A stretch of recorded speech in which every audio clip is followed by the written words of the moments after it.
안녕하세요. 모두가 사는 교회 올리브교회 박종보 목사입니다. 오늘도 하나님의 은혜와 평강이 우리 주 예수 그리스도 안에서 우리 모두에게 넘쳐나길 주의 이름으로 축복합니다.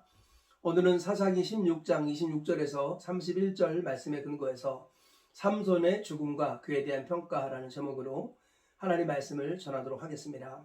오늘 본문은 삼손이 머리카락 잘리고 눈알 뽑힌 상태에서 맷돌 돌리다가 회개하고 하나님께서 다시 기회를 주셔서 마지막 사명을 감당하고 죽는 장면입니다. 오늘 말씀을 조금 더 자세히 살펴보시면서 이 말씀을 통해서 얻을 수 있는 교훈들을 알아보도록 하겠습니다.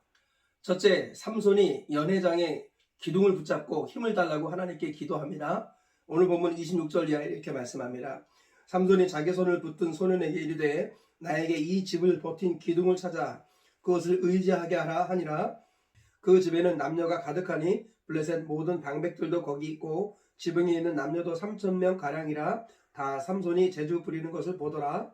삼손이 여호와께 부르짖어 이르되 주 여호와여 구하옵나니 나를 생각하옵소서.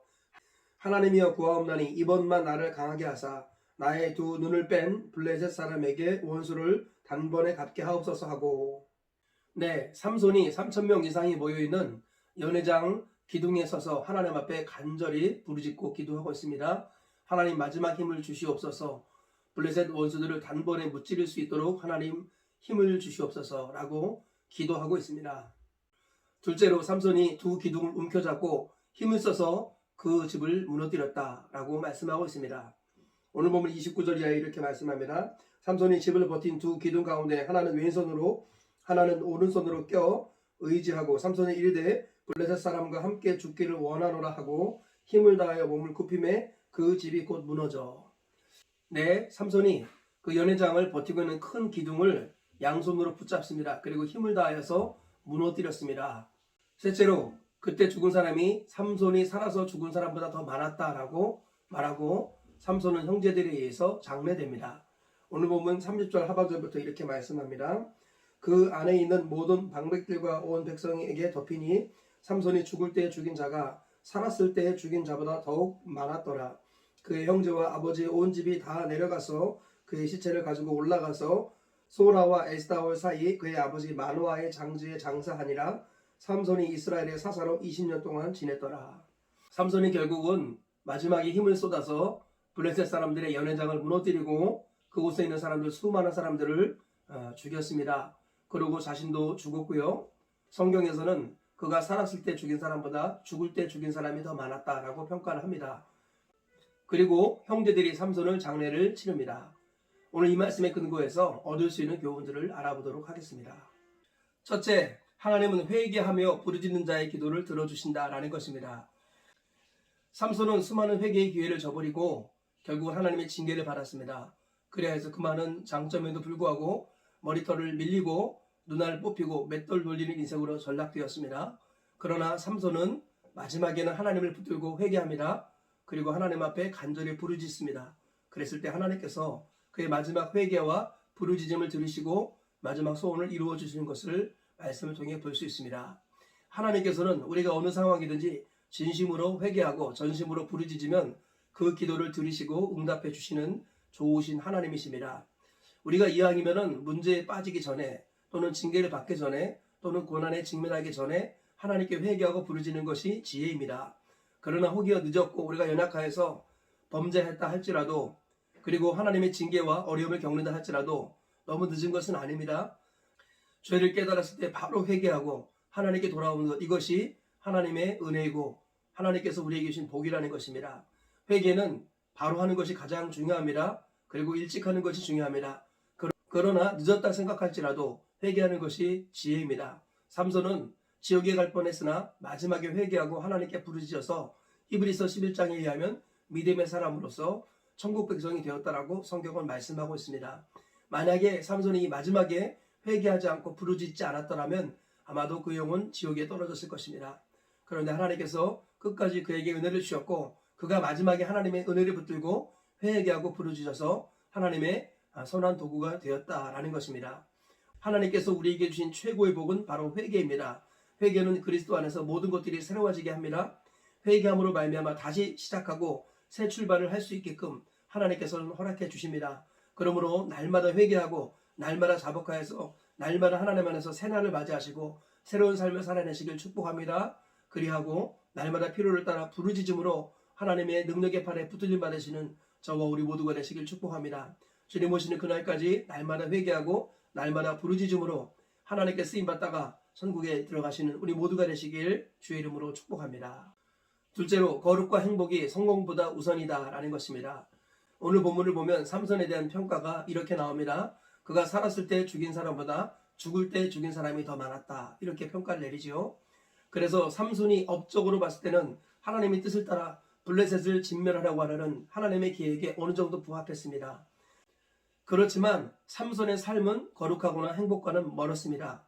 많은 업적을 이룬 부분은 사실이지만, 즉 인간적인 측면에서 보면 성공한 부분이 있지만, 그러나 하나님의 관점에서 또 성도의 관점에서 보면 거룩하지도 못했고 행복하지도 못했다라는 것을 알 수 있습니다. 하나님은 우리가 큰 일을 하기 원하십니다. 그러나 그것보다 더 우선으로 여기시는 것은 거룩이고 행복입니다. 제일 먼저는 하나님은 거룩을 원하십니다. 하나님은 우리가 구별되라고 교회를 주셨습니다. 교회를 통해서 생명의 말씀을 듣고 주님의 보혈의 핏부름을 받고 말씀의 물로 씻김을 받는 것, 이것이 우리가 거룩해지는 통로인 것입니다. 교회는 하나님께서 우리에게 거룩을 주시는 방편이라는 것이고요. 또 하나님께서는 우리에게 행복을 주시려고 가정을 주셨습니다. 가정에서 남편과 아내가 주 안에서 하나가 되어 믿음의 자녀를 낳고 말씀으로 양육하고 하나님의 뜻을 따라 자녀를 키우는 것, 이것이 행복이고 복이라는 것입니다. 하나님께서는 교회를 통해서 거룩을 주시고 가정을 통해서 행복을 주십니다.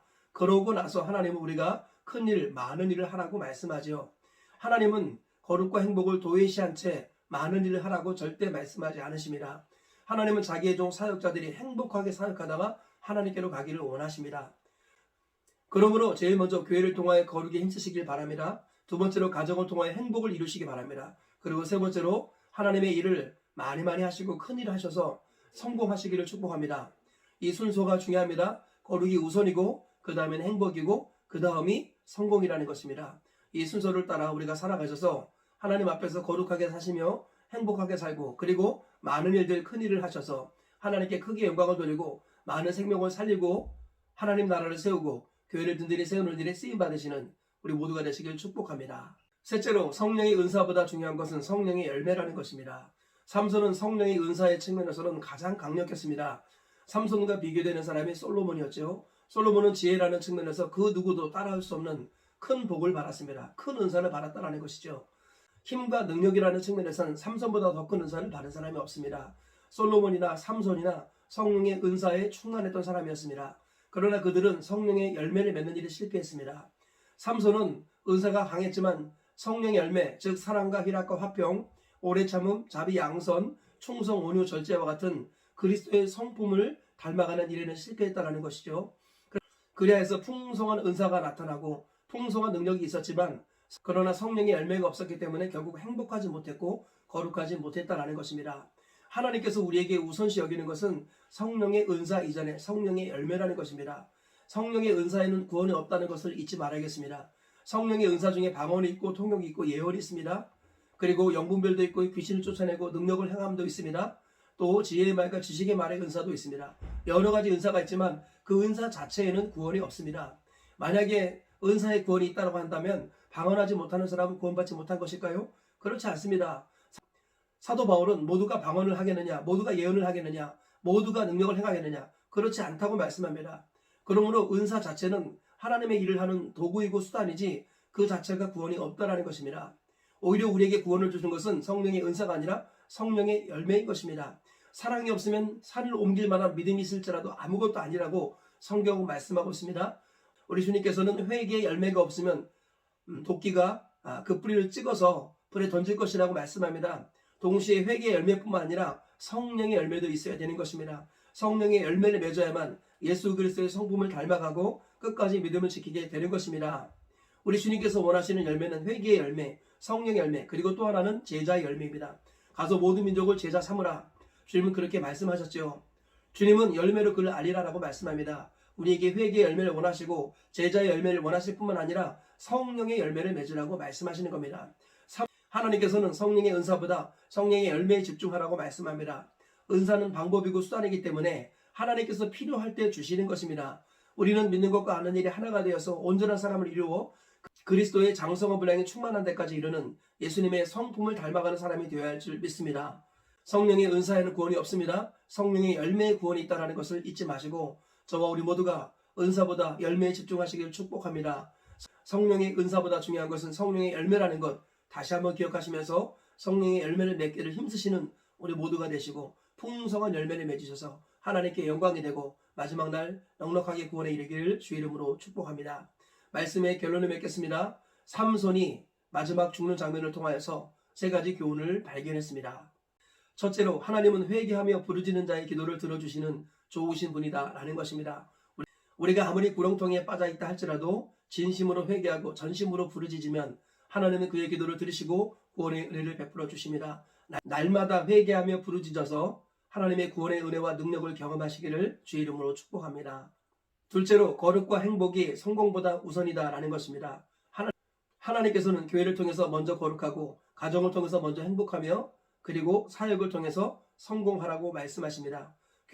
저와 우리 모두가 교회를 통해서 거룩을 이루고 가정을 통해서 행복을 누리며 사역을 통해서 하나님께 영광을 돌려드리는 성공자가 되시기를 주의 이름으로 축복합니다.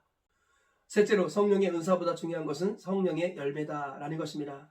우리 주님께서는 은사는 수단이고 방법이며 그 자체에는 구원이 없다고 말씀합니다.